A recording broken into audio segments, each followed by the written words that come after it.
जब मैं काम पे भोजन करता हूँ, लंच आवर, तो कभी कभी कुछ करना चाहता हूँ, कुछ देखना चाहता हूँ कि जल्दी से मैं खाना खा लूँ, क्योंकि अकेले खाता हूँ मोस्ट ऑफ द टाइम। और सोमवार को मैंने, जब मैं लंच कर रहा था, तो यूट्यूब में मैंने एक वीडियो को देखा, और एक मुस्लिम व्यक्ति के बारे में था। ये एक मुस्लिम इमाम था जो प्रचार करता है मस्जिद में, उसके कहानी के बारे में था। और मैंने उस कहानी को सुना, उसमें मरियम के बारे में कुछ उसने बताया था। और फिर शाम को जब मैंने ये जो लेसन्स हम लोग स्टडी करते हैं उसको खोला, तो मैंने देखा कि जो मेरा भाग है उस मरियम के बारे में ही है। तो मैंने सोचा कि अच्छा रहेगा इस कहानी को मैं बताऊं। और ये व्यक्ति अपना गवाह देता है कि कैसे जो कुरान है उसने उसको बदल दिया। जो उनका जो होली बुक है, कैसे उसने जो होली बुक है उनके जीवन को बदल दिया। तो ये व्यक्ति अपना कहानी बताता है कि जब वो अपने माँ के पेट में था, तो डॉक्टर लोग ने कहा उसके माता पिता को कि ये जो बच्चा है वो पैदा नहीं हो पाएगा, मर जाएगा पेट में ही, क्योंकि कुछ बीमारी था और वो लोग कुछ नहीं कर सकते। तो उसने बताया कि उसकी माँ, उसके पिता ने जाकर अल्लाह से दुआ किया कि इस बच्चा को पैदा होने दो, और जब पैदा हो जाएगा तब मैं दे दूंगा तेरे काम के लिए। और यही हुआ, वो पैदा हुआ, और उसको स्कूल नहीं भेजा गया, उसको घर पर ही रखा गया जब ले वो 8 साल का ना हुआ नहीं था। जब 8 साल के हो गया तो उनको भेज दिया गया पढ़ने के लिए, और 10 साल तक उसने इस्लाम को स्टडी किया। उसको पढ़ाया गया, लिखाया गया, जो उर्दू लैंग्वेज है उसको सिखाया गया, और जो कुरान है उसके बारे में बताया गया, और भी जितना उनका जो होली बुक्स है उनके बारे में उसने सीखा। और 18 ईयर्स पे एक नौजवान व्यक्ति इमाम बन गया एक मस्जिद के। और उसने बताया कि एक दिन मैं प्रचार कर रहा था और मैंने प्रचार किया कि यीशु मसीह परमेश्वर नहीं है, he is not the Lord and he is not God, that's what he preached. और उसके ही एक मेम्बरान ने हाथ उठाकर पूछा, तो कौन है यीशु मसीह? तो उसने कहा कि ये जो सवाल है वो मुझको चुभने लगा। मैं फिर से लौट कर गया और कुरान एक बार फिर से पढ़ा, और उसने बताया कि उसके पढ़ने के बाद जब वो काउंट करता था कितना समय प्रॉफट मोहम्मद का नाम लिया गया, उसने कहा सिर्फ 4 बार उसको मिला, और यीशु मसीह के नाम 20 और 5, 25 टाइम्स। फिर उसने बैठकर और सोचा, उसने सोचा कि कोई स्त्री का नाम नहीं है कुरान में। तो उसको याद आया कि कुरान में मरियम का नाम लिया गया, और उसने बताया फिर से, जब मैंने पढ़ा तो देखा कि एक चैप्टर जो है मरियम का नाम पर ही है, फिर एक और 2-3 चैप्टर है जिसमें मरियम के परिवार के बारे में है। तो उसने बैठकर बहुत सोचा कि हम लोग कहते हैं कि प्रॉफट मोहम्मद कुछ भी सबसे ऊंचा है, उसको हम फॉलो करेंगे, उसके पीछे चलेंगे, और यीशु मसीह एक सिर्फ प्रॉफट है। तो क्यों प्रॉफट मोहम्मद का माँ, उसके पत्नी, उसके बेटी, उसके बारे में नहीं लिखा, लेकिन एक ही स्त्री के बारे में लिखा, वो भी यीशु मसीह के माँ के बारे में? तो ये सब बात उसके बारे में उसको चुभने लगा। फिर उसने और पढ़ा और उसने कहा कि एक जगह पर लिखा हुआ है कि प्रभु यीशु मसीह वचन है, he is the word, Quran में लिखा, उसने कोट किया। फिर एक और जगह लिखा हुआ है कि परमेश्वर ने इस पृथ्वी को बनाया विद द वर्ड, वचन से।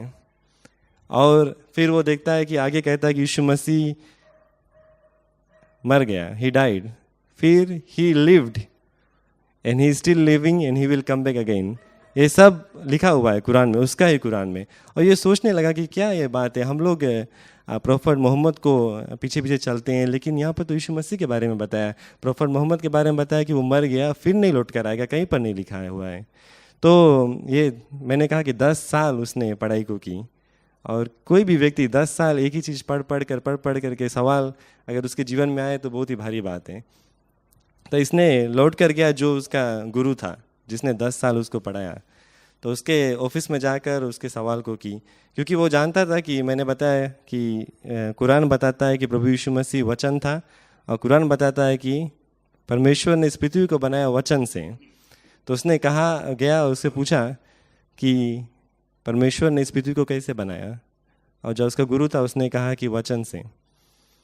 तो उसने फिर दूसरा सवाल किया कि क्या यीशु मसीह को बनाया गया है कि वो बनाने वाला है, इज ही द क्रिएशन और इज ही द क्रिएटर? तो जो गुरु था वो जवाब नहीं दे पाया, लेकिन उसको ढकेल कर बाहर निकाल दिया और लड़ने लगा, क्योंकि अगर वो बोलता है कि यीशु मसीह क्रिएटर नहीं है तो कुरान गलत हो जाता, क्योंकि कुरान कहता है कि the Lord made this universe with the word. और अगर वो बोलता है कि जीसस इज़ द क्रिएशन, तो how can the creation create the world? तो वो फंस गया था और उसने उसको ढकेल कर और कहता है कि बाहर निकाल दिया।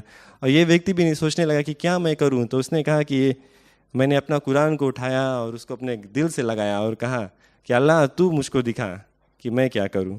और बहुत ही मुझे अच्छा लगा ये बात कि उसने कुरान को खोला और जो भी वर्स उसके सामने आया उसको पढ़ा, और वो वर्स में लिखा हुआ था कि अगर कोई सवाल का जवाब ना मिले तो उस पुस्तक को पढ़ो जो तुम्हारे पूर्वजों को दिया गया, और जो लोग उनको पढ़ते हैं उससे जाकर पूछो।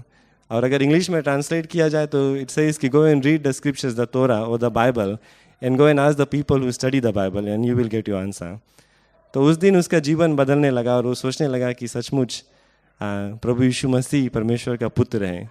इसीलिए तो उनका ही बुक कहता है कि जाओ प्रभु यीशु मसीह के पीछे हो लो। और वो बताता है अपने जो स्टोरी है कि जब वो और छानबीन करने लगा तो कैसे उसको सताया गया, मारा गया, पीटा गया, यहाँ तक उसका 20 दिन तक उसके पिता ने उसको मार कर एक रूम में बंद कर दिया और चोट लगाया, चोट पर नीमक लगा कर रखा था 20 दिन तक। और 20 दिन के बाद जब उसके शरीर में ताकत नहीं बचा था तो उसको उठाकर उसकी गड़लाई दबाकर एक बड़ा सा छुरी रख कर कहा कि आज तुम निर्णय बनाओ किसको तुम चुनेंगे, यीशु मसीह को कि इस्लाम को।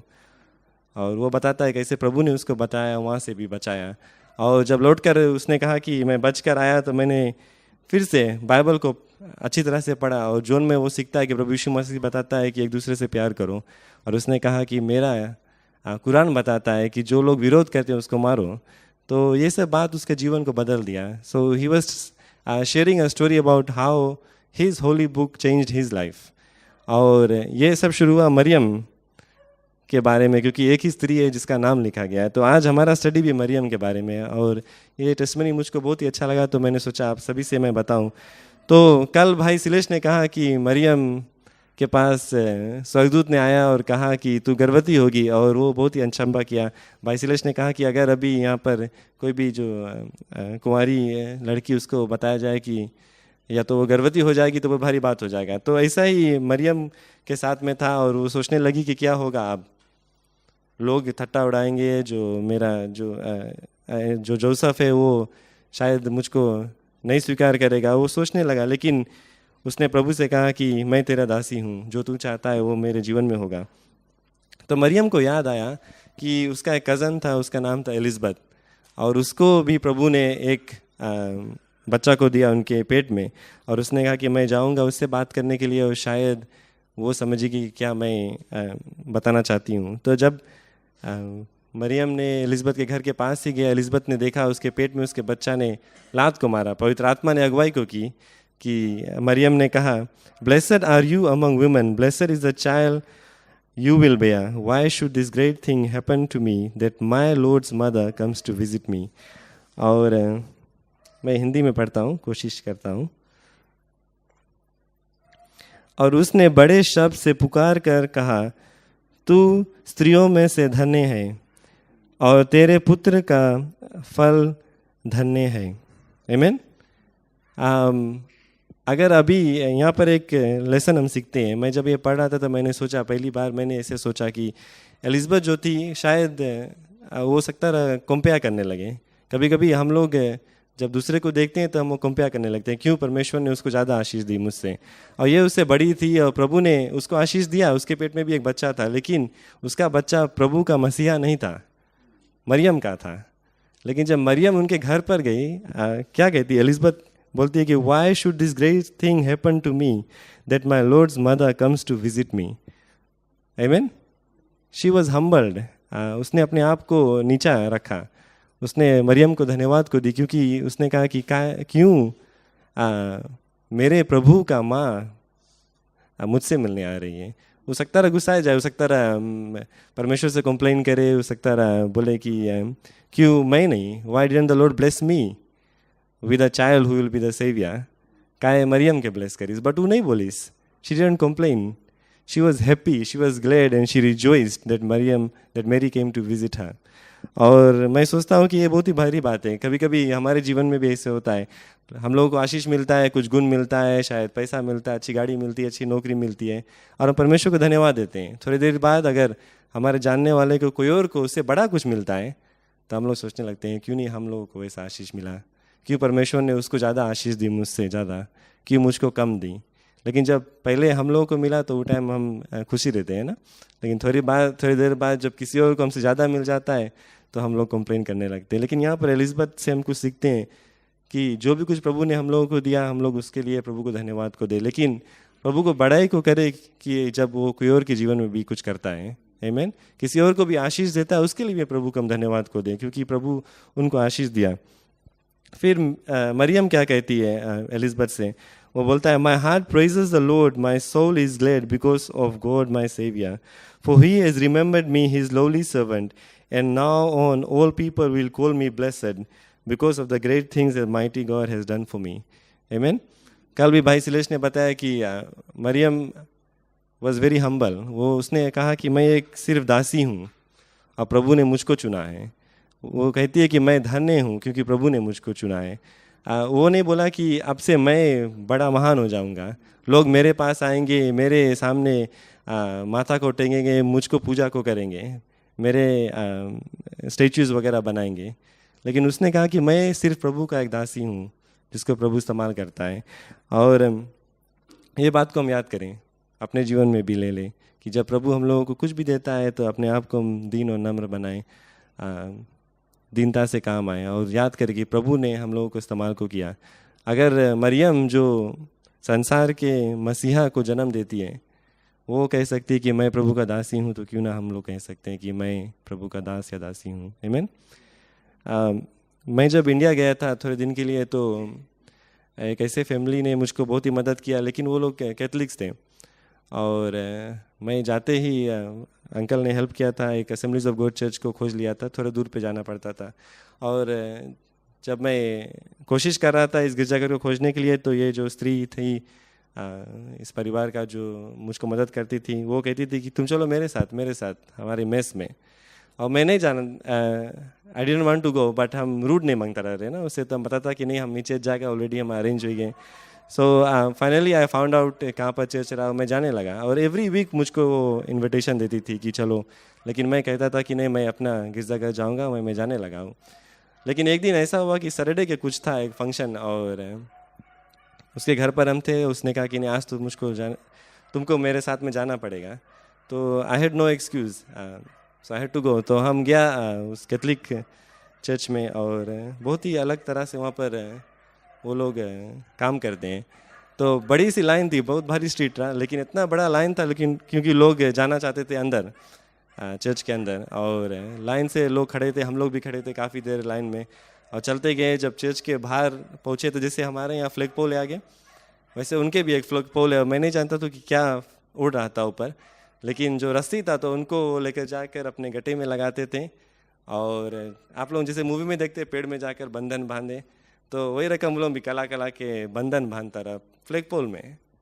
और ये एक चर्च था, लेकिन मेरे लिए तो बहुत ही वियर्ड लगा और मैंने सोचा कि क्या हो रहा है।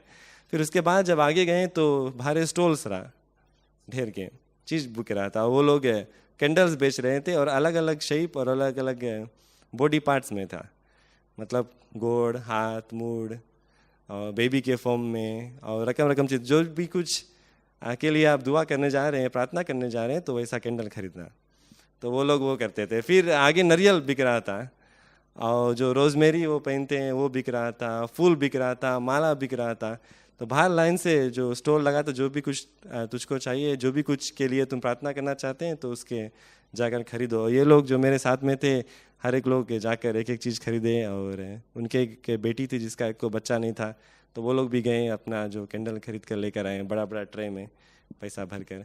और उसके बाद फिर लाइन लगा कर हम लोग अंदर गए और जब चर्च में पीछे मैं घुसा तो मैंने देखा सामने एक बड़ा वाला स्टेचू था और पूरा माला से लदा हुआ और ढेर वर्कर्स वहाँ पर थे और आगे दूर से आप नज़दीक नहीं सके जाए।